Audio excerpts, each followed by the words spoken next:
In a fraction of a second, space expanded immensely. Temperature dropped quickly. The stage was set for the creation of protons, neutrons, and electrons. And if it weren't for this rapid expansion, we wouldn't be here to talk about it. You're watching this channel. Join me today as we explore how the rapid expansion of the universe led to the formation of matter and the conditions that led to the Big Bang. What do you think would happen if space expanded really fast?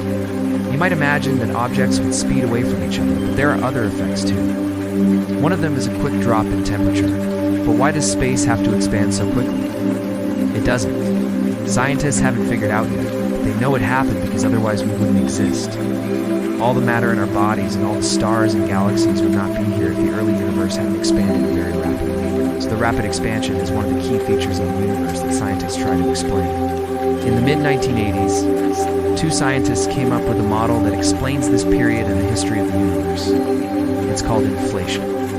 Today, many scientists believe that this rapid expansion is the missing piece of the Big Bang model. To better understand what's happening, let's look at the moments right after the Big Bang.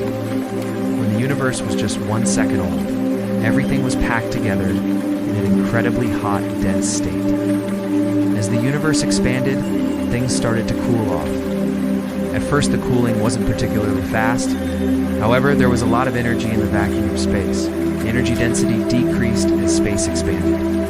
This meant that after about 10 to the minus 36 seconds, the amount of energy per unit volume became so low that quantum effects could no longer be ignored. That's when things got complicated. According to quantum physics, even seemingly empty space can be filled with virtual particles that pop in and out of existence as long as they quickly annihilate each other again. Otherwise, they'd be real particles. The rapid expansion of space changed something. Now, the virtual particles had more time to move apart before annihilating each other. They were able to turn into real particles. In particular, pairs of particles and antiparticles, most likely photons and electrons, came into existence. But it gets even more interesting. Photons are massless, which means they travel at the speed of light. But electrons are not massless. Therefore, they must slow down the expansion of space. Electrons move through the universe like a sort of cosmic molasses. While the photons zoomed past them, the electrons started to clump together because they could, in places where the photons couldn't reach anymore. Today, scientists have another reason to believe that this is what happened in the early stages of the universe. There's this particle called the neutrino. Neutrinos are almost massless and barely interact with any other particles. That makes them nearly impossible to detect. For a long time, scientists assumed that neutrinos had exactly zero mass. But in 2020, a group of Japanese scientists actually managed to measure the mass of one type of neutrino. It turned out that this type of neutrino is heavier than previously thought, but still much lighter than its electron counterpart. If the neutrino had the same mass as the electron, it would have slowed down the expansion of space in the same way as the electron did. But since the neutrino is much lighter, it slowed the expansion down by a factor of 1 million times less. And that's exactly what scientists expect would have happened if the universe hadn't inflated so rapidly. But it's not just that the expansion would have been slower. It would also have been uneven. Some regions would have expanded faster than others, creating inhomogeneities.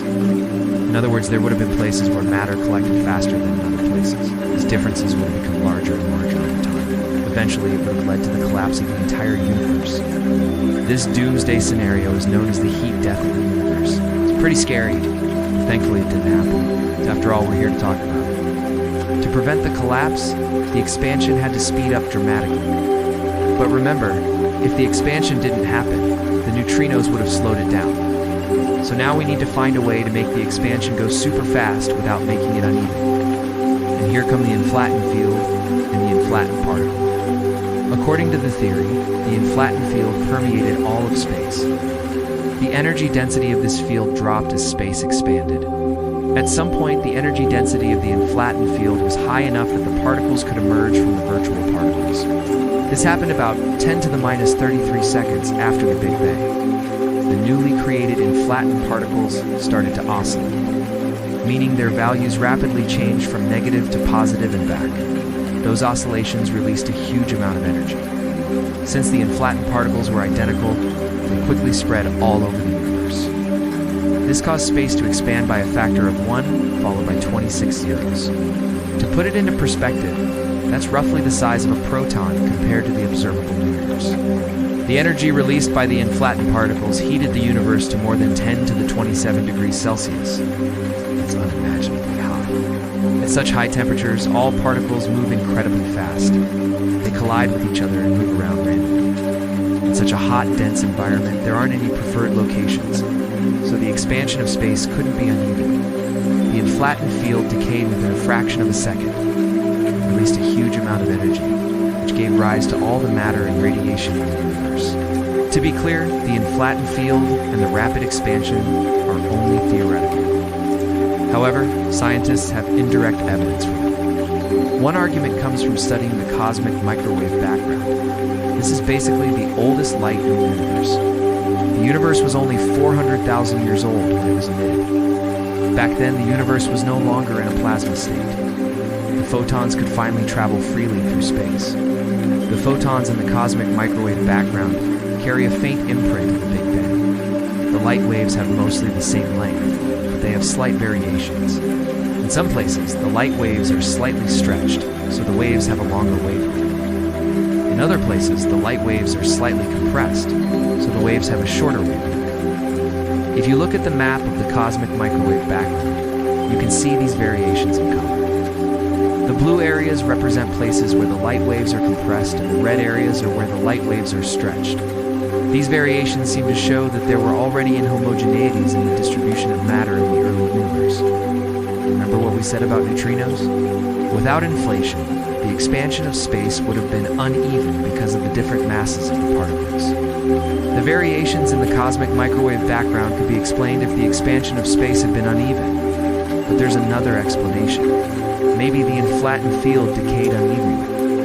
A third line of evidence for inflation comes from studying distant supernovae. By measuring how fast these supernovae recede from us, scientists can calculate how fast the universe is expanding in different places.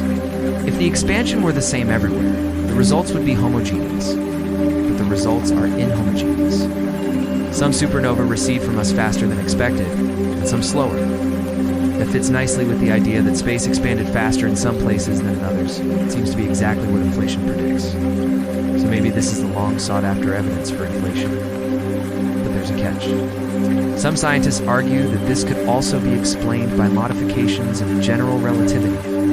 Inflation may still be correct, but the evidence isn't as straightforward as it seems. In any case, it's clear that the rapid expansion was necessary for the formation of matter. First, it heated up the universe enough for protons, neutrons, and electrons to form. Then it rapidly cooled. Next, the expansion prevented the collapse of the universe while allowing matter to clump together under gravity. Only after all this could stars and galaxies form. So next time you look up in the night sky, remember that it could have turned out completely differently. We owe our existence to a tiny period in the history of the universe. A period so short that we didn't even get to see it. Many thanks to my supporters for making these videos possible. Thank you for watching. We'll see you tomorrow.